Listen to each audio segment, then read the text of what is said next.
Assalamualaikum warahmatullahi wabarakatuh. Selamat sore. Kembali kita jumpa di web channel podcast kita. Dan spesial hari ini ada perempuan istimewa yang telah kita hadirkan di studio kita. Dan kita langsung berkenalan dengan beliau. Selamat sore Kakak Haja Faridah Hanaping. Beliau adalah bisa dibilang pemilik separuh bonek lah ini. Wah, Masya Allah, amin diaminkan. Amin amin ya rabbal alamin. Beliau adalah sosok perempuan inspiratif yang sekarang mengelola Surya Indah ya. Bukan sebagai owner atau bagaimana? Nantilah kita dengarkan langsung cerita dari beliau. Sedikit tentang beliau mungkin bisa kita ulik di sore ini. Mungkin langsung saja perkenalan diri dulu Kak Aji sebelumnya. Terbalik harusnya saya tanya gitu. Tidak begitu. Saya yang jadi tuan rumah. Bentar, nanti kita balik keadaan. Harus perkenalan diri dulu dong sebagai tamu ya, silahkan.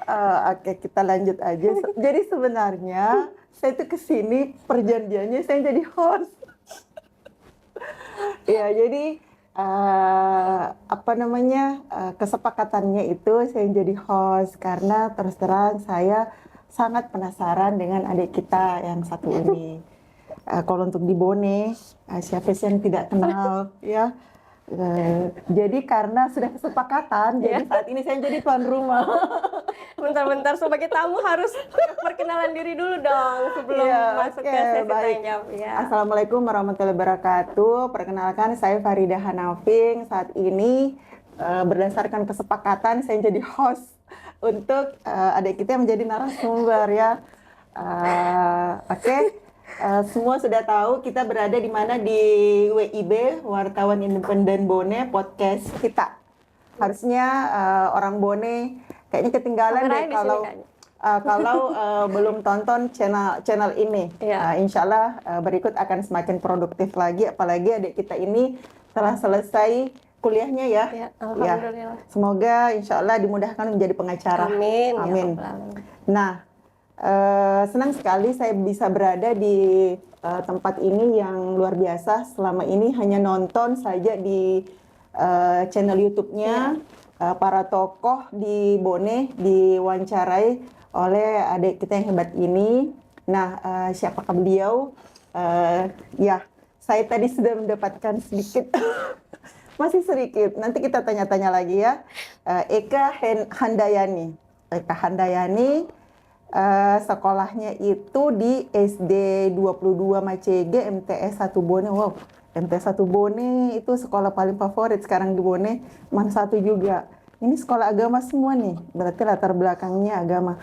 Nah, kalau sekolah di yang latar belakang agama di SMP dan SMA ini, berarti yang hebat itu orang tuanya. Artinya mengutamakan pendidikan agama ya. Kemudian alumni Uncapi, alumni Unyasman. Ini lagi nanti kita ternyata dua titel S1. Masya Allah. Kemudian beliau masih muda, anaknya sudah berapa? Sudah 3. Dan kemudian hafiz Quran. Kemudian apalagi wartawan dan juga ketua Wartawan Independen Bone. Alhamdulillah. Ya, alhamdulillah. Nah, baik. Saya mau ini mulai dulu. Ini gimana sih konsepnya? Ini kan sebenarnya publik itu penasarannya sama kita. Kok bisa sih seorang Faridah Hanaping memimpin beberapa cabang Surya Indah? Nah lo kok balik ke saya? Jadi rebutan. Jadi kita kembali nanti ada sesi untuk saya. Nanti kita sharing-sharing ya. Tapi saat ini kita fokus dulu ke adik. Sebenarnya saya pernah baca tulisan di Facebook. Beberapa ya status-statusnya, kisah-kisahnya, tapi sebenarnya pendek. Kayaknya banyak drama, masa-masanya, masa-masanya itu yang entah bisa diungkapkan atau tidak. Itu masa kecilnya itu seperti apa sih? Itu kan kita berada sekarang ini karena ada faktor masa kecil kita. Masa kecil itu boleh dicerita nggak? Ya Allah, gini Kak, maksudnya semoga ya apa yang saya sampaikan pada hari ini dengan tidak mendramatisir, semoga bisa jadi apa ya, semoga bisa jadi penguat perempuan-perempuan di luar sana, semoga bisa jadi inspirasi perempuan-perempuan di luar sana, karena pada prinsipnya tidak ada wanita yang lemah. Jadi saya itu tidak pernah menganggap ada wanita yang lemah. Yes. Karena pada kondisi tertentu wanita itu pasti akan kuat dengan sendirinya. Dan saya rasa bukan hanya saya ya, hampir semua perempuan di luar sana punya masalah tersendiri dan berjuang dengan masalahnya masing-masing. Saya yakin seperti itu. Iya. Bagaimana sih orang tua mendidik ayah, ibu? Apa ya? Karena mereka semua sudah tidak ada, didikannya ya lumayan keras sih Kak. Artinya kita ini kan backgroundnya memang bukan dari orang yang mampu ya. Saya 6 bersaudara, 1 orang meninggal dunia saat usia 3 tahun. Artinya apa ya? Mungkin segala kesulitan, kepahitan hidup adalah semua itu yang pernah orang rasakan. Makan nasi dengan garam itu semua sudah pernah saya rasakan ya. Tapi menurut saya itu sih bukan sesuatu yang itu suatu hal yang wajar ya. Apalagi orang seperti saya misalnya. Jangankan orang seperti saya, orang selevel Pak Menteri Pertanian pun pernah merasakan saat-saat susah seperti itu. Jadi saya rasa itu mungkin yang menempa kita menjadi seseorang yang kuat, yang membuat kita kuat. Tempaan dari segala makian, segala cacian itu, segala mungkin hal-hal yang dianggap hari ini KDRT oleh orang-orang tua terhadap anak-anaknya, itu kan semua pernah kita rasakan, pernah rasakan dipukul gagang sapu segala macam, itu kan sebenarnya yang jadi penguat semua itu. Kalau sekarang dianggap KDRT. Iya, kalau itu bisa dilaporkan. Kalau zaman dulu kayaknya bukan KDRT deh. Bukan. Memang itu membentuk karakter anak kayaknya. Rata-rata seperti itulah. Masing-masing lingkungan rumah berbeda ya. Bagi sebagian orang mungkin dianggap kekerasan, tetapi sama dengan guru ketika melempar kapur penghapus, atau penghapus kena wajah, betis dipukul pakai sapu. Kalau sekarang sih itu kayaknya dianggap KDRT. Iya, pasti dilaporkan. Tetapi kita dulu kayaknya orang tua nggak pernah datang ke sekolah deh gara-gara itu. Datang lagi dan kita tidak sakit hati. Karena tahu kan memang kita yang salah seperti itu kan. Guru tidak mungkin, orang tua tidak mungkin memberikan konsekuensi ke kita kalau bukan kita yang ini yang kayak cari gara-gara. Tidak ada perbuatan. Betul. Nah, untuk orang tua apa sih nasihat yang paling membekas dari ayah atau ibu yang sampai sekarang diingat, yang mungkin juga disampaikan ke anak-anak? Seingat saya, ibu saya mungkin kalau yang namanya ngomel-ngomel itu pasti ya. Yang namanya ngomel-ngomel mungkin hampir semua ibu ngomel. Tapi apa yang saya pelajari dari ibu saya, dia itu tipe orang yang sabar. Dalam kondisi apapun, dalam situasi sesulit apapun, saya tidak pernah melihat beliau mengeluh. Walaupun mungkin pada saat itu kita tidak punya makanan sama sekali, tidak punya uang sama sekali, saya tidak pernah melihat ibu saya. Kadang sih saya mendengarkan kalau malam beliau menangis di kamar, tapi mengeluh sama saudara, sama keluarga saya tidak pernah melihatnya. Dan kalau untuk ayah sendiri yang saya pelajari, sebenarnya dua-duanya sih, tapi ayah lebih dominan. Beliau itu tipikal pemberi dan tidak suka meminta. Jadi beliau itu berapapun rezeki yang dia dapat pasti selalunya memberi. Kasih tetangga, kasih siapapun, apalagi anak-anak kecil itu beliau sangat. Dan itu yang sering juga saya ikuti. Kalau kayak ke pasar tuh kadang ibu saya menyimpan uang 2.000. Terus kalau ke pasar dapat anak kecil itu dibagi-bagikan. Ayah saya juga tipe seperti itu. Jadi berarti yang terjadi saat ini menjadi sosok perempuan yang sabar, kuat menghadapi berbagai masalah, mungkin dianggap ujian atau cobaan hidup, itu karena sudah ada teladan dari orang tua. Begitu pula dengan yang suka berbagi, meringankan masalah orang lain, itu juga dari ayah. Iya, dari bapak. Luar biasa ya. Semoga ketiga putra-putrinya bisa mengikuti itu. Nah, ini Untuk sekolahnya di MTS, di SD 22 semua ternyata di Bone, berarti lahir dan besar di Bone. Iya, Lahir dan besar di Bone.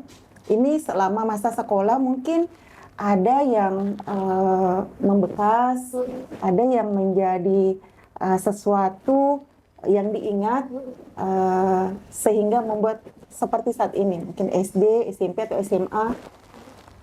Ada yang sesuatu, oh saya waktu SD, SMP atau SMA saya seperti ini sehingga membuat saya sekarang seperti ini.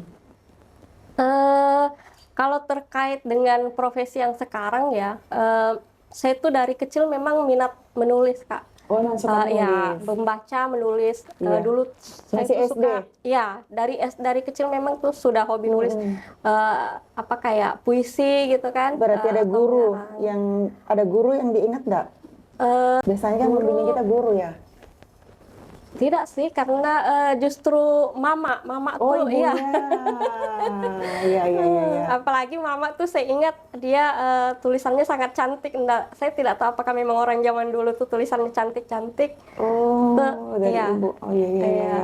Berarti kayak buku-buku tuh semua dari Iya, ibu. Kemudian belajar menulis Iya, juga belajar menulis. dari ibu. Iya, dari Luar biasa ya. Kalau saya itu dari perpustakaan SD. Membaca buku-buku cerita Putri Tak Dampalik dan seterusnya, Iya, iya. suruh membaca, kemudian disuruh bikin kayak kesimpulan-kesimpulan. Nah, itu yang akhirnya suka nulis Iya. juga, nulis diary. Oke, nah kalau untuk pengalaman organisasi di sini luar biasa nih. Ini aktif di berbagai organisasi ya, terutama di MAN, di Pramuka, PMR. Filateli Iya. juga, Masya Allah. Kemudian OSIS. Nah, ini Iya, Kak. organisasi ini apa yang bisa di-share ke generasi muda yang tonton saat video kita ini? Kita lihat sekarang anak-anak muda kan malas keluar kamar. Iya, betul. Jangan keluar rumah, keluar kamar Iya. saja malas gitu. Kalaupun keluar paling nongkrong. Iya, apa, kenapa? semua kan. Nongkrong pun itu Iya. mereka dengan handphonenya. Iya, dengan handphone. Tidak butuh bersosialisasi lagi. Sementara organisasi yang tadi disampaikan ke saya itu Pramuka, PMR, dan seterusnya itu kan melibatkan banyak orang. Iya. Nah, apa yang bisa disampaikan ke generasi muda Iya. kita? Kemarin itu sebenarnya terkhusus ke anak-anak saya itu saya selalu berpesan, Kak. Bukan percuma sih, maksudnya rugi kalian bersekolah kalau tidak ikut organisasi. Karena pembentukan karakter akan dimulai dari situ. Terus terang saya kan juga tipikal lumayan pemalu gitu, Kak. Oh, pemalu. Tapi ketika kemudian masuk di organisasi bisa menimbulkan kepercayaan diri, kemudian bisa belajar public speaking, kemudian artinya bisa belajar banyak hal, dan saya pikir apa yang bisa saya capai pada hari ini itu adalah semua dari pengalaman-pengalaman organisasi kemarin seperti itu. Di antara beberapa organisasi ini yang paling berkesan? Kayaknya Pramuka. Kenapa? Pramuka kan sering ini, Kak, intens ya. Artinya ya terus banyak kegiatan-kegiatan Hampir tiap perkemahan pekan di kayaknya luar. ya? Iya, hampir tiap Kemudian itu pekan. persami, Iya, pergisami. kadang juga kita keluar daerah kan untuk ikut perkemahan. Di situ yang banyak sama berarti. Iya, betul. Jabatan terakhirnya ketika aktif di organisasi itu mungkin ada Kemarin kayaknya karena hampir semua organisasi itu saya masuki, jadi ada yang sebagai sekretaris, ada yang sebagai bendahara. jadi pengurus inti Iya, ya jadi rata-rata. pengurus. Nah, ini sarjana sosial dan juga sarjana hukum. Iya. Sosial dan Iya. sarjana hukum. Apa yang bisa disampaikan ke pemirsa kita? Saya jujur-jujuran saja nih ya. Iya. Itu kemarin Jujur. itu jujur-jujuran.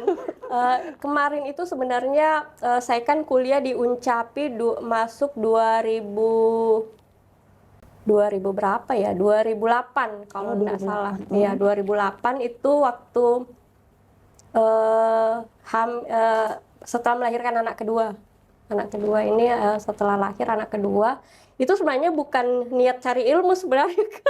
Tapi Itu sebenarnya hanya cari kesibukan karena artinya tidak ada aktivitas, hanya betul-betul jadi ibu rumah tangga, dan saya pikir alangkah ruginya Iya. waktu saya terbuang, bukan terbuang karena ngurus anak ya, Iya. tapi maksudnya saya ingin adalah aktivitas saya selain di rumah seperti itu. Tapi terus terang dalam 4 tahun itu saya kan jarang masuk karena ngurus anak ya. Jadi sebenarnya ilmu yang saya tidak terlalu ingat sih apa, karena memang kemarin jurusannya administrasi negara, jadi lebih banyak ke teori-teori seperti itu. Beda ketika di Uniasman ini kan kita belajar hukum, jadi rasanya rugi Kalau kalau sekarang tidak. serius. Iya, serius, lebih serius karena ilmunya kepake. Itu kan 2008 mulai masuk di bangku kuliah. Iya, Berarti ada range waktu yang iya, tamat SMA iya. itu tidak belajar seperti Iya, itu ya, tanda betul, kutip tidak betul, belajar betul, di bangku formal. Itu pun masuk kuliah anak kedua. Ya. Ini kok jadi saya, Nah, kok saya yang jadi enggak. topik ya? Iya, maksud saya ini saya kan sementara kuliah juga. Iya, Kak. Anak saya sudah besar, Iya. saya jelita jelang 50 tahun. Iya. Bahkan kalau teman-teman pernah tonton ada ibu sebenarnya sudah nenek sih ya, Iya. umurnya sudah sepuh, Iya. terus tidak menyampaikan ke suami, Iya. ke anak bahwa dia lagi kuliah, dia Iya. diam-diam kuliah Iya. dan berakhir malah jadi dosen di ngajar seperti itu, Iya, bahwa untuk belajar itu tidak harus bahwa kita usia muda aja ya. Iya, betul, betul. Seperti itu, bahkan ketika anak masih kecil kan Iya, waktu itu, betul, betul. dan itu bisa membagi waktu. Bisa. Kan bisa selesai, Iya, bisa di selesai. wisuda. Iya, betul. Nah, untuk poin itu apa yang bisa disampaikan ke pemirsa kita? Sebenarnya segala hal yang kita lakukan itu kembali ke kitanya, Kak. Bagaimana kita memanage waktunya, kan? Artinya di samping, karena kan kita lihat generasi sekarang mungkin memang layak kalau dikatakan generasi strawberry, karena kadang tuh kita lihat di postingan-postingan baru satu anak mereka keteteran apa segala macam, padahal sudah punya babysitter, padahal ada orang tua yang membantu. Iya, apa-apa Saya bisa terus terang pesan. sama sekali saya kan langsung pisah rumah ya, jadi langsung punya rumah sendiri, jadi ngurus anaknya betul-betul Full, sendiri. 100%. Iya, 100%. Walaupun pada saat itu ada adik sama adik ipar, tapi kan tetap segala sesuatunya dikerjakan sendiri. Jadi kalau menurut saya itu sih, kalau misalnya ada orang yang mengatakan bahwa ibu rumah tangga itu tidak perlu menuntut ilmu karena tidak ada waktu, itu sebenarnya alasan saja sih. Sebenarnya itu hanya faktor kemalasan aja, karena buktinya banyak orang kok di luar sana yang bisa menyelesaikan kuliah sambil jadi ibu rumah tangga seperti itu. Untuk melanjutkan ini, apakah ada semacam ini ya, seperti saya misalnya, saya selain memang lanjut sekolah karena butuh ilmunya, Iya. juga agar anak-anak saya semangat belajar bahwa Iya. oh iya ibu saya sudah berumur, Tapi masih mau menuntut iya ilmu. seperti itu. Apa mungkin ada seperti itu ya buat Iya. anak-anaknya Iya. untuk jadi motivasi. Ya, kalau saya sih seperti itu, Kak, karena saya yakin anak-anak itu kan orang paling utama yang mereka contoh kan Orang pasti tua. orang tua dulu, ya pasti ibunya dulu kan yang Iya. pertama dicontoh. Jadi ketika misalnya mungkin kita jarang menyampaikan bahwa nak kok harus sekolah, kok harus pintar, karena saya juga tipikal ibu yang tidak pernah menuntut anak-anak kok harus ranking 1, kok harus. Iya. Tapi saya menunjukkan bahwa mamamu saja nih maksudnya berusaha supaya dia bisa walaupun mungkin tidak jadi yang terbaik di kampus, tapi minimal dia bisalah diandalkan sedikit Iya. seperti itu. Jadi itu memberikan contoh itu kayaknya lebih lebih ngena ke anak Iya. dibandingkan harus menuntut kok harus belajar, kok harus ranking sih, kok Ini Seperti itu. kayaknya mengikuti orang tua dengan memberi keteladanan. ya. Iya, jadi 1000 kata itu Iya. terhempaskan Iya, dengan, betul. dengan kalau praktiknya tidak sesuai. Iya, betul. Nah, kalau kita beri contoh itu, iya ya, Iya. orang tua saya saja bisa, Iya. bisa ini dan masih bisa lanjut sekolah. Nah, untuk hukum sendiri kok Iya. dari sosial tiba-tiba ke hukum gitu. Iya. Mungkin ada latar belakangnya. Sebenarnya mungkin di podcast ini saya ingin mengucapkan terima kasih banyak untuk Bapak Eri, Bapak Dr. Eri, mantan Kak Jari Bone, karena sebenarnya orang yang paling support saya untuk kuliah hukum itu adalah beliau. Karena mungkin ketika beliau menjabat di sini, Pak Eri tuh sering memberikan motivasi kan. Saya kan sering selama jadi wartawan banyak berhadapan dengan kasus-kasus hukum yang mungkin butuh pendampingan atau apa segala macam. Nah, bagaimana caranya saya bisa mendampingi mereka kalau saya sendiri tidak paham hukum? Nah, itulah kemudian yang menjadi motivasi, wah saya harus belajar nih, karena kalau misalnya saya mendapatkan seseorang yang untuk dibantu sementara saya sendiri tidak paham, itu kan tidak mungkin. Nah, sementara banyak nih Kak, sampai detik ini banyak orang-orang di luar sana yang membutuhkan pendampingan hukum, tapi mereka tidak punya biaya sama sekali. Jadi kalau misalnya bukan kepekaan kita untuk membantu mereka, ya siapa lagi gitu. Mungkin seperti itu. Apa nanti mudah-mudahan ya bisa kalau sudah jadi pengacara membuat lembaga bantuan hukum? Ya, insya Allah. Iya. Rencana ke depan seperti itu. Iya, ini impiannya satu. Nanti ada lagi impiannya kita lanjut. Oh iya, ini kan masih berhubungan dengan sekolah. Itu kan impiannya juga ini mau bikin sekolah kan ya? Kok bisa punya impian mau bikin sekolah? Iya, sebenarnya kita sudah punya yayasan. WIB kemarin sudah membentuk sebuah yayasan, cuma belum kesampaian untuk mendirikan sekolahnya, karena mungkin teman-teman di WIB itu berlatar belakang yang kehidupannya tidak terlalu baik di masa lalu. Mungkin itulah yang kemudian kita sehati menginginkan mungkin suatu saat kelak bisa mendirikan sebuah sekolah di mana anak-anak yang kurang mampu bisa juga menikmati pendidikan seperti itu, karena keprihatinan sih sebenarnya Kak, itu yang mendasari kenapa punya impian seperti itu. Nah, ketika membaca tadi bahwa impiannya, salah satu impiannya itu adalah ini mendirikan sekolah, itu kan sekarang orang yang umum itu banyak, tapi yang spesifik ini kan yang kurang. Dan semakin spesifik orang, biasanya dia semakin dibutuhkan, karena ada sesuatu hal yang dia punya orang lain tidak punya. Nah, di Bone ini literasi numerasi anak-anak itu masih sangat kurang. Masih sangat kurang, dan saya tertarik semoga impiannya terwujudkan, dikabulkan Allah. Siapa tahu nanti bisa melalui kita. Kan ini proyek bareng-bareng, yang penting niatnya memang tulus seperti itu. Jadi kan kayak ada pondok pesantren yang khusus tahfiz, berarti anak-anak diharapkan nanti hafal Quran. Ada yang seperti Ibnu Qayyim itu dia IT, kemudian ada lagi entrepreneur, kemudian di Lerang ada lagi tuh dia yang kayak pertanian-pertanian seperti itu.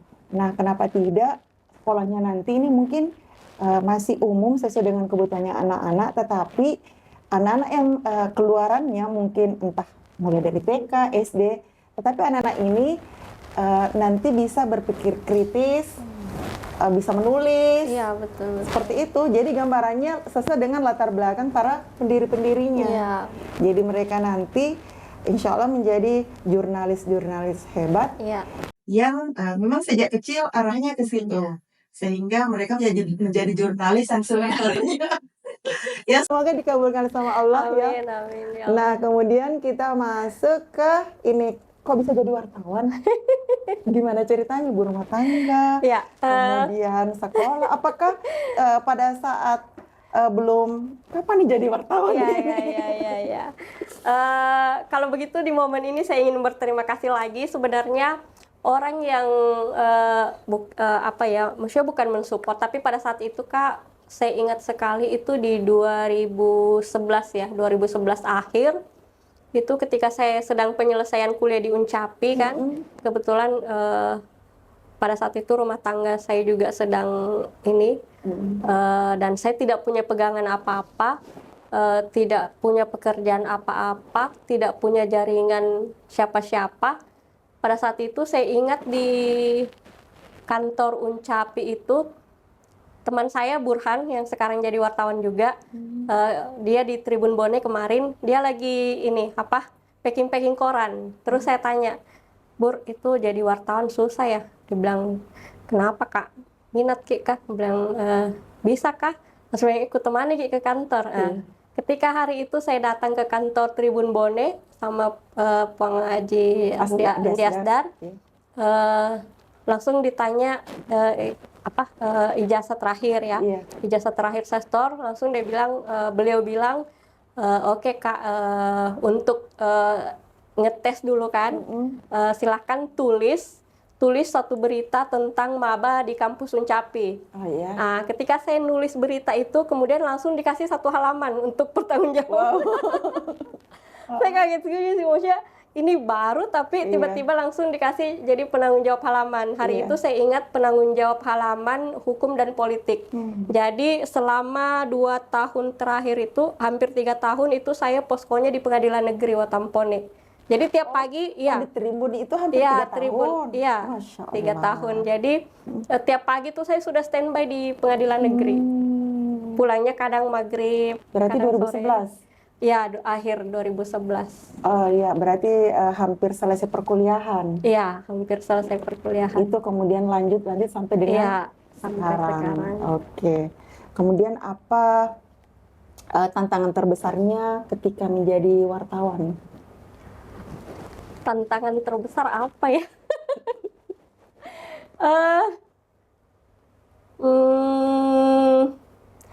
Tantangan terbesar sebenarnya bukan tantangan ya. Mungkin lebih ke ini Kak, godaan terbesar menjadi seorang jurnalis. Godaan, boleh juga Iya, sih. godaan. Kalau tantangan sih menurut saya sejauh ini tidak ada sih. Paling tantangannya ketika misalnya kita memberitakan sesuatu yang misalnya yang ilegal-ilegal nih, misalnya kayak penyelundupan solar, kayak tambang Yang akan ilegal, berdampak ke yang seseorang. ekstrim gitu kan. Pernah kejadian sih dulu waktu saya masih posko di Pengadilan Negeri itu pernah beberapa kali diancam sama napi kan, katanya kalau ketemu di jalan saya tabrak katanya. Tapi itu kan kita nganggapnya ya biasa lah sebagai resiko pekerjaan. Tidak pernah merasa takut ya? Pernah sekali Kak, itu waktu saya masih ngekos ceritanya, ada rumah sewa di Ponceng sini, itu pernah beberapa kali diteror.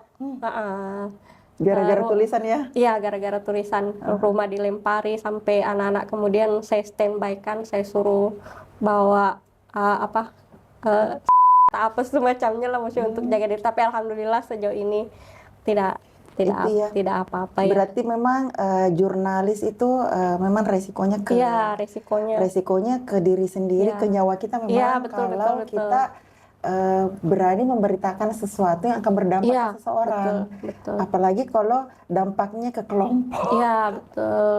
Iya. Kalau berita-berita bagus terus sih itu aman-aman aja.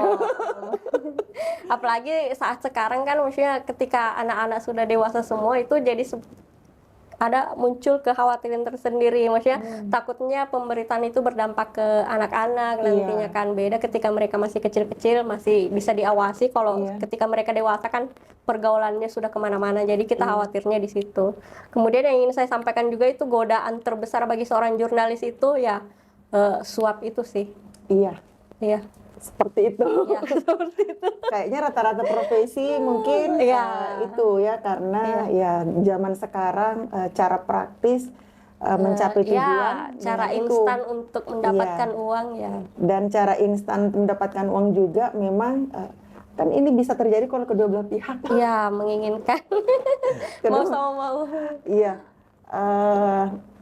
Berarti mendapatkan tekanan ancaman itu sudah dianggap biasa.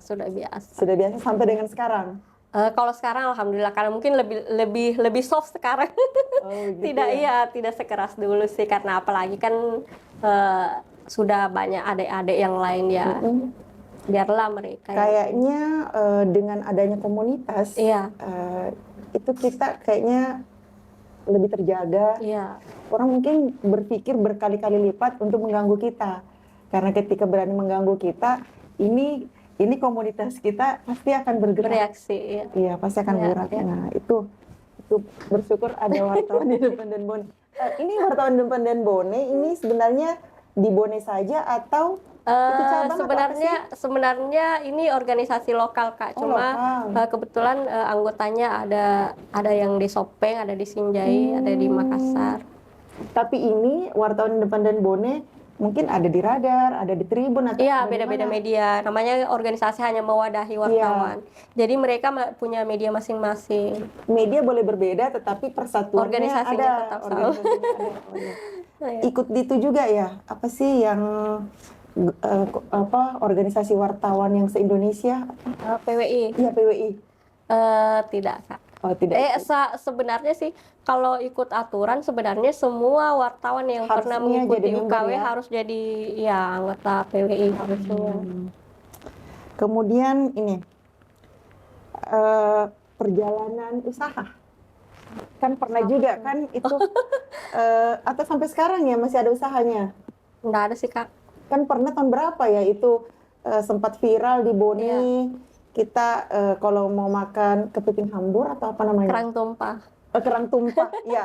Kalau mau makan kerang tumpah itu di jalan apa sih namanya? Cafe 86 Jalan Merdeka. Jalan Merdeka Cafe 86. Jadi kalau kita ke sana itu semuanya fresh karena kita datang apa namanya baru dimasak kan? Iya, baru dimasak. Dan kita sampai bersih ini tangan ini. Ada kepitingnya, ada udangnya, kemudian ada macam-macam kerangnya, ada jagungnya. Itu luar biasa. Kemudian ada beberapa varian rasa, nggak salah pasti lada hitam ya? Iya, atau apa? saus Padang sama lada Saus hitam. Padang ya ada itu luar biasa itu. Nggak usah dipromosikan Kak, sudah tutup. Enggak menginformasikan siapa tahu terinspirasi untuk kembali membuka Iya. usaha atau Iya. mungkin ada yang tonton ini mau buka usaha yang sama. Iya. Nah, kok Asal jangan bisa minta resep ya. sampai terfikirkan buka usaha? Iya. Atau sebelumnya kan sudah ada usaha?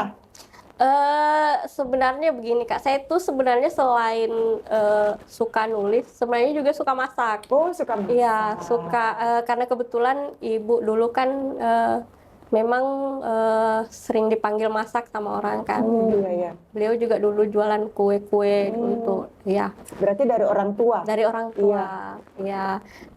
Kepikiran itu sebenarnya bukan ide saya sih, kerang tumpah itu sebenarnya bukan ide dari saya. Kebetulan ada teman wartawan juga jebolan Radar Bone yang sekarang di Jakarta itu namanya Andi Mardana, itu sebenarnya idenya dari sana. Karena kemarin viral di Jakarta tuh kan Iya, kerang kan di mana-mana tumpah. kayak kerang tumpah atau kepiting hambur. Iya. Oh, seperti itu. Tahun berapa ya dulu itu? Aduh, 2000 berapa ya? Mungkin sekitar 5 tahun lalu kayaknya. Iya, terus juga bikin ini kalau bulan Ramadan bikin kue toples. Iya, ke lebaran. Jadi Itu sebenarnya menyalurkan hobi aja. iya, jadi ini keahliannya sebenarnya banyak ya. Banyak mungkin karena banyaknya jadi semuanya jadinya tidak Iya. fokus. Cuma karena saya pikir saya harus fokus di satu pekerjaan Iya. dan disinilah saya sebenarnya jiwa saya di sini ya, saya harus fokus di sini. Berarti itu sampingan. Ya, bisa dibilang side job sih. Apa ada kepikiran suatu saat kembali membuka usaha, kan ini passionnya kan juga masak. Iya, ya rencana sih Kak. Kalau misalnya di dunia jurnalis sudah tidak terpakai. Oh, jadi Sudah tetap tidak sekarang terpakai. ini jurnalis masih yang utama. Iya, masih yang Masih yang utama. utama. Oke. Kemudian ini awalnya kok bisa sampai ada WIB channel podcast kita ini? Ini Iya. gimana nih? Kita Ini- masuk ke dunia digital lagi nih. Iya, jadi ini sudah masuk organisasi ya, jadi bukan pribadi. Nah, Iya. mungkin bisa berbagi ke teman-teman yang punya organisasi lain di luar sana. Iya. Sebenarnya di WIB itu kita memang berbasis program awalnya. Iya. Jadi bukan sekedar mewadahi teman-teman wartawan, karena saya selalu berpesan ke teman-teman bahwa mencari uang itu tidak hanya sekedar dari berita. Iya. Tapi banyak, karena wartawan itu sebenarnya pengertiannya luas. Banyak hal yang bisa dilakukan oleh seorang wartawan, apalagi kalau misalnya mereka sudah punya link, sudah punya jaringan kan. Memang ketika ini sudah kemarin ulang tahun ke-7 WIB, itu memang kita sering mengadakan program-program khususnya yang bersinergi dengan pemerintah, misalnya melakukan sosialisasi, melakukan bakti sosial, kemudian melakukan pelatihan-pelatihan kehumasan, pelatihan dasar-dasar jurnalis. itu sudah sering kita lakukan. Nah, kemarin itu terpikir melakukan buat podcast ini karena kemarin kan lagi booming tuh Kak, kan lagi di Jakarta tuh lagi Di mana-mana. banyak. Ya, bahkan sampai sekarang ketika Iya. kita fokus, kita lihat banyak kok sekarang yang YouTuber Dengan sukses modal dari handphone ya, bisa. betul. Mereka kan justru suksesnya dari podcast, banyak yang lari ke podcast. Iya. Nah, kemudian kepikiran lah bagaimana kalau misalnya kita buat podcast. Jadi ketika misalnya ada isu-isu baik lokal maupun nasional yang bisa dibahas, nah kita bahasnya di sini. Tapi pada saat itu kita konsepnya agak serius, makanya muncul nih diam bukan solusi karena fakta harus dikisahkan. Ya, kemudian perlahan-lahan ada podcast yang kemarin tuh sama Iwan Taruna dengan Maluca, cuma mungkin lari dari konsep kita. Jadi ya kemarin juga ada apa sih horor ya kemarin, apa sih namanya yang kemarin tuan yang horor tuh. Ya, tapi tidak bertahan lama juga. Kayaknya cuma saya host yang bertahan di YouTube-nya WIB begitu. Jadi kita pengennya sekarang kan orang berbasis digital Kak. Jadi ketika bangun tidur mereka lihat HP. Jadi kita maunya ada, kan kadang tuh suatu isu tidak bisa hanya sekedar diberitakan, tapi bisa kita langsung gali sedalam-dalamnya, investigasi langsung ke orang. Ada keunikan masing-masing. Iya, ada keunikan masing-masing. Kalau berita seperti ini, kalau seperti ini kan kayaknya kita jadi lebih banyak tahu. Karena tergantung hostnya mau tanya apa aja bisa. Betul. Orang juga lebih enak karena bisa melihat langsung dan mendengar langsung, tidak perlu repot membaca. Betul. Gitu. Kalau berita kita membayangkan orang yang diberitakan itu sesuai dengan tulisan dari sesuai gaya penulisan masing-masing. Iya, betul. Anggap baca novel gitu. Tapi kalau podcast asli 100% karena video. Cara ngomongnya seperti ini. Seperti itu. Ya luar biasa. Nah, untuk podcast ini mungkin apa ya? Pernah diancam-ancam juga atau apa begitu ketika mengundang tokoh, ribet enggak gitu, pokoknya harus kayak gini, gimana mengundang. Kan saya lihat yang diundang itu kan kayak tokoh-tokoh, seseorang yang terkenal lah di Bone. Itu apa pernah ada harus seperti ini, harus seperti itu, atau ada resiko-resiko, pernah nggak seperti itu?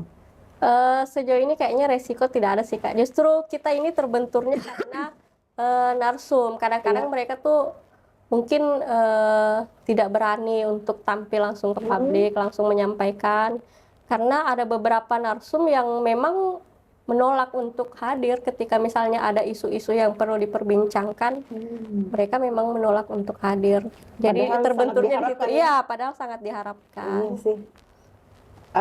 Justru ketika misalnya lagi isunya lagi ini, kesempatan menyampaikan kan? Iya, harusnya Tapi tidak mau. Iya, harusnya ini kita kan sudah siapkan panggung nih. Harusnya mereka mau Silakan datang dong, sampaikan. berani ya, silakan. Mengenai menjawab pertanyaan kan terserah. Iya, terserah. Boleh dijawab, boleh tidak. Iya, betul, boleh dijawab, boleh tidak. Dan itu pun masih melalui proses editing. Kalau memang ada hal-hal yang tidak pantas untuk diketahui publik ya bisa. Jadi Bisa diatur, fleksibel. Pokoknya jangan takut. Iya. Di sini kalau sudah pernah ke sini, sudah kenal, saya rasa tidak semenekat. Iya, betul. Dan bisa dilihat dari video-video yang telah sudah tayang sudah tayang itu kan kayaknya menurut saya sih normal. Iya, semua masih dalam batas kewajaran. Normal, bahkan yang saya lihat ini mengangkat narsumnya. Iya, gitu. betul. Apalagi kalau dia ada kepentingan politik, untuk dikenal. Iya, betul. Untuk ini dan itu harusnya senang ya, terutama para politisi. Kita yang tidak senang Kak datang ke sini. Karena saya sekarang suka mendengar. Oke, tentang Bone. Iya. Kan lahir dan besar sampai dengan sekarang semua di Bone. Apa sih yang bisa dicerita tentang Bone ini? Masa lalunya seperti apa? Kemudian yang sekarangnya seperti apa? Kemudian impiannya Bone ke depannya ini seperti apa? Sebenarnya saya punya sedikit kisah pahit sih tentang Bone. Karena terus terang orang tua saya hijrah ke Kendari itu, Oh, pernah hijrah? iya, ketika saya selesai tamat di Man 1 itu kan keluarga langsung pindah semua ke Semua? Kendari, semua pindah. Oh, Karena memang ya begitulah Kak kehidupan ya, Berapa walaupun sampai sekarang. oh, Jadi itu cuma masih di saya sana? yang meninggal, kan sudah Oh, meninggal iya, semua iya. Kak ya. Mama meninggal di sini kemarin karena dirujuk ke rumah ke Makassar, kemudian di sini almarhum bapak meninggal di Kendari. Berarti saudaranya semua sekarang di sana? Saudara di sini satu karena menikahnya sama orang sini, kemudian 3 masih di Kendari. Jadi tamat SMA hijrah ke sana. Iya. Berarti pernah mendapatkan pengalaman menjadi Oh. orang Kendari. Iya, karena memang bapak kan kebetulan orang sana. Oh, orang sana. Mama, Oh, iya. mama asli sini. Itu pengalaman hidup keluarga. Kalau Iya. selain itu, Eh, itu pengalaman yang mungkin yang tidak perlu saya ekspos karena menyangkut keluarga ya. Iya. Tapi bagi saya Bone ini mungkin sudah menjadi separuh jiwa sih, karena dari kemarin-kemarin tuh mungkin hanya saya saudara yang tidak mau pindah ke Bone. oh, Bahkan saya pernah dulu diminta sama orang tua, dia bilang kalau bisa pindah ke Kendari, di Bone kan sudah tidak mungkin, sudah tidak ada keluarga apa segala macam. Tapi saya pikir saya mau buktikan bahwa saya bisa jadi seseorang di Bone, walaupun tidak ada yang mengaku saya sebagai keluarga. oh, Ya, masalah pribadi. ya. Saya yakin saya bisa besar sendiri tanpa mengandalkan siapapun, ya kecuali Allah ya. Saya ingat kita pernah ketemu di acara apa ya? Waktu itu acara apa sih? Almarhum Fadil. Ya, Fadli. acara desa Kak. Desa Iya. di PGRI. Iya, gedung PGRI. Itu kayak masih Kesan pertama masih remaja banget. masih culun. Masih culun. Dulu itu sebagai apa Belum ya waktu itu? berjilbab. Kemarin tuh kayaknya sebagai pembawa acara. Oh, pembawa acara. Iya, pembawa acara. Iya, itu. Dan pertemuan itu kayaknya saya terkesan ya karena mengingatnya sampai dengan sekarang. Alhamdulillah. Berarti kesan pertama yang baik Kak. Iya, itu kan kegiatan positif Iya, ya. kegiatan positif. Berada di tempat-tempat kegiatan Iya. positif, tentu orang-orangnya juga positif. Iya, Harusnya kita senang lah berada di tempat Iya. tersebut. Nah, untuk kalau Bone sekarang ini, apa yang bisa apa ya, dirasakan, untuk diceritakan untuk Bone sekarang ini? Iya. Kita lihat secara keseluruhan. Dari kacamata pribadi ya. Pribadi atau mungkin pernah mendengar lah, terserah. Iya, sebenarnya ketika kita sudah lahir di Bone, itu apapun yang kita inginkan pasti selalunya yang terbaik untuk Bone. Yes. Begitupun dengan saya. Jadi kalau misalnya orang menganggap saya membenci atau apa karena kritis, itu sebenarnya kritis itu bukan bentuk kebencian, Betul. tapi lebih kepada memberikan saran. Karena ketika para pemangku kebijakan sudah tidak lagi melakukan sesuatu yang berada di rel yang benar, itu kan memang sudah tugas wartawan sebagai watchdog ya, sebagai social control, bahwa mereka harus menyampaikan itu salah loh. Nah, itu sebenarnya siapapun saya yakin menginginkan yang terbaik untuk Bone, dan saya rasa Bone sekarang ini berpotensi untuk berkembang di tangan pemerintahan yang baru. Kita sih berharapnya seperti itu. Walaupun mungkin masih ada hal-hal yang kurang atau apa segala macam, tapi saya yakin pemerintahan sekarang itu bekerja lebih baik untuk Bone lebih baik ke depannya, seperti itu. Iya, semoga kerja cepat ya Iya. nampaknya. Set. Iya, set. Kalau untuk kedepannya, impiannya Bone itu seperti apa sih? Impiannya saya tuh Bone seperti apa sih yang diimpikan suatu saat kelak? Sebenarnya mungkin saya lebih ke pemimpinnya ya. Saya berharapnya Bone betul-betul dipimpin oleh orang-orang yang baik, yang walaupun Baik. tidak lurus-lurus amat, tapi beliau amanah, bisa memperhatikan Baik, amanah. bisa memperhatikan rakyat kecil. Karena kita lihat pada faktanya sekarang ini Kak, kadang tuh orang-orang kecil mereka susah karena tidak diberi ruang. Dalam segi administrasi selalu dipersulit, birokrasi selalu dipersulit, kemudian ketika mereka berhadapan dengan kasus hukum tidak ada yang membantu sama sekali. Artinya banyak hal yang di luar sana yang seharusnya jadi perhatian pemerintah, tapi selama ini dikesampingkan. Ya saya berharapnya sih minimal jadi kayak di Jawa Barat lah minimal. Kang Deddy Ingin nih. kan ya? Tapi Kang yang namanya Deddy, please. KDM jangan dibawa ke barek ya, Bang Deddy. Iya. Aduh, ini betul-betul ya Kang Deddy di mana-mana semua Iya. membahas Kang Deddy. Aku fans Kang Deddy. Iya sama. Iya, jadi kalau melihat seseorang itu kan kita lihat apa yang positif dari Iya, dia kan positif. gitu aja. Tidak ada yang sempurna, tetapi Iya. kalau ada positif dari seseorang kenapa Iya, tidak? betul. Iya, saya salah seorang yang suka share kegiatan Iya. Kang Deddy. Karena kayaknya apa ya, natural banget Iya, begitu. natural. Terserah orang mau mengatakan pencitraan, Iya. tetapi kalau tidak dipublikasi orang kan tidak Iya, tahu. betul. Jadi tujuannya agar hal positif ini kan tersebar. Nah, terakhir nih.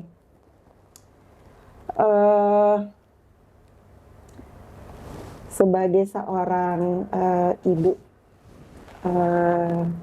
yang anaknya sekarang ada SMP, ada SMA, dan ada yang sudah mau kuliah, Iya. sudah besar. Ya. Apa sih harapannya ke anak-anaknya? Biar anak-anaknya nanti tonton. Kalau harapan semua ibu kayaknya sama deh Kak. Artinya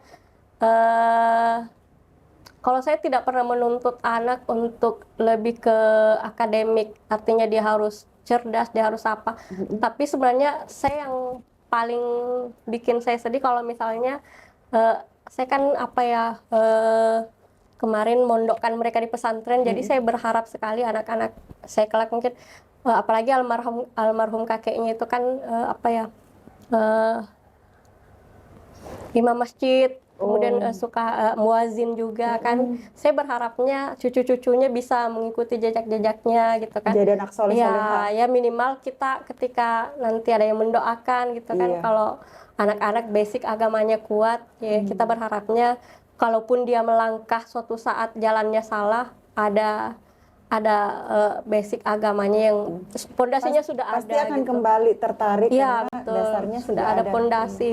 Sudah ada Berharapnya pengingat ini tidak betul, ini Iya, tidak betul karena betul. di awal sudah diisi. Iya. Jadi sudah tahu oh ini putih, ini hitam. Iya, betul. Iya. Kemudian untuk ini teman-teman wartawan mungkin ada pesannya Teman-teman media. secara umum. Secara umum, saya sebenarnya pada saat ini lumayan prihatin karena sebenarnya saya berharap kemarin itu teman-teman wartawan membentuk banyak organisasi itu supaya kita saling berlomba untuk berkreasi. Yes. Iya, walaupun pada faktanya mungkin tidak agak sulit seperti itu, tapi saya berharap teman-teman di luar sana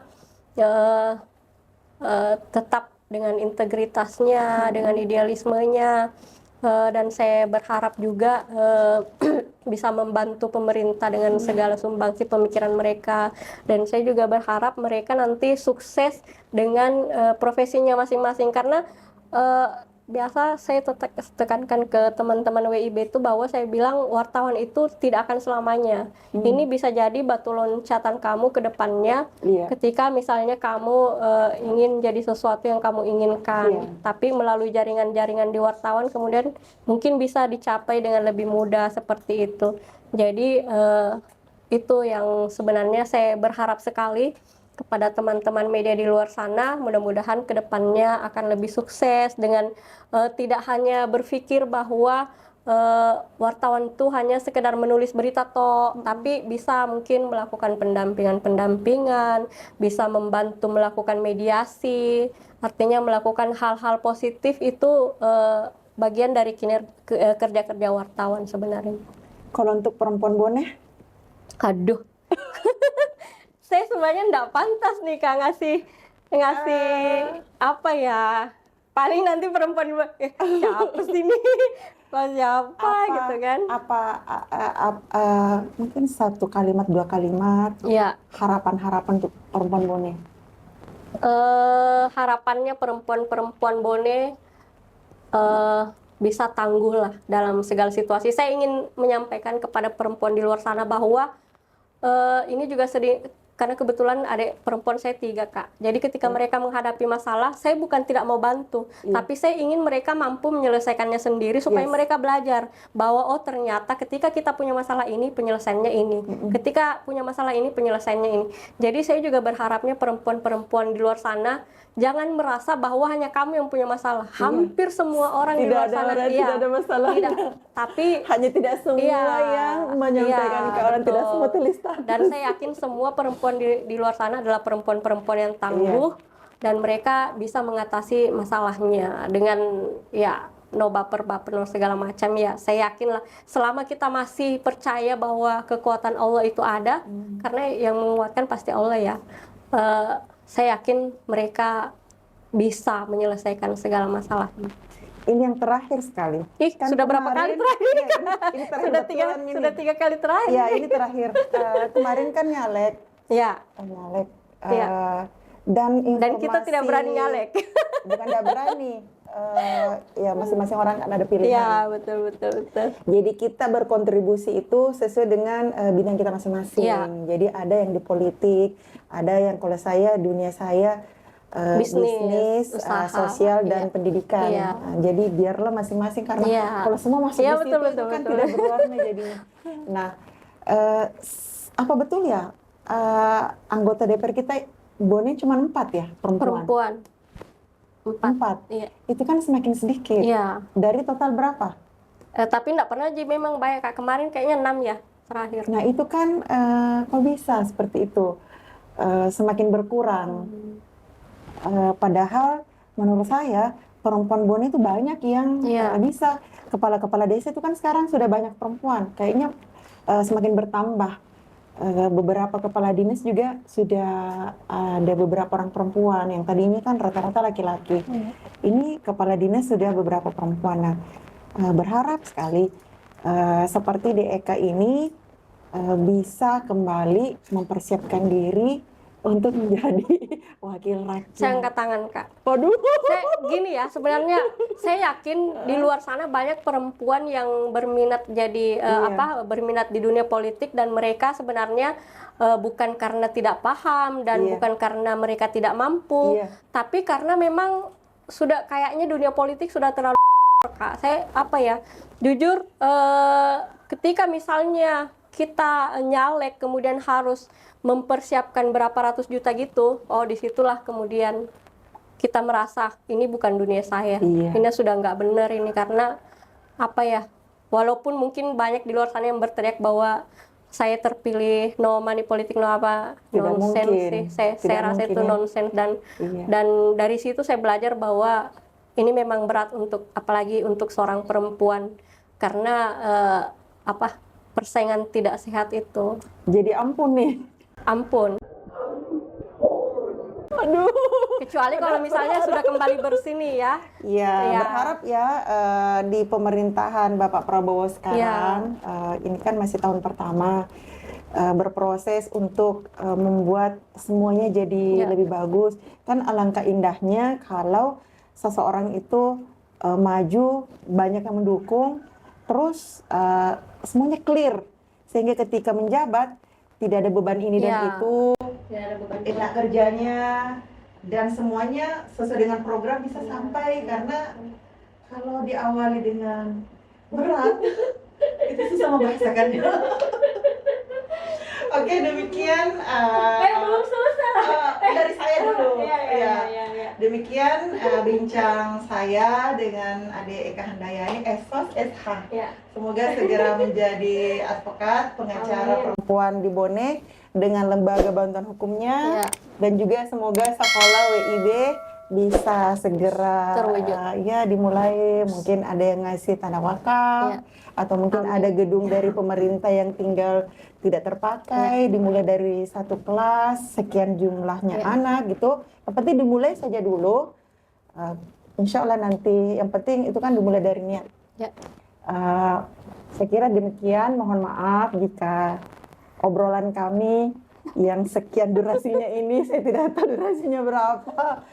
Mungkin ada salah-salah kata, mohon maaf ya. Ini orang baru. Oke, demikian saya Faridah Hanafing. Terima kasih atas perhatiannya. Wassalamualaikum warahmatullahi wabarakatuh.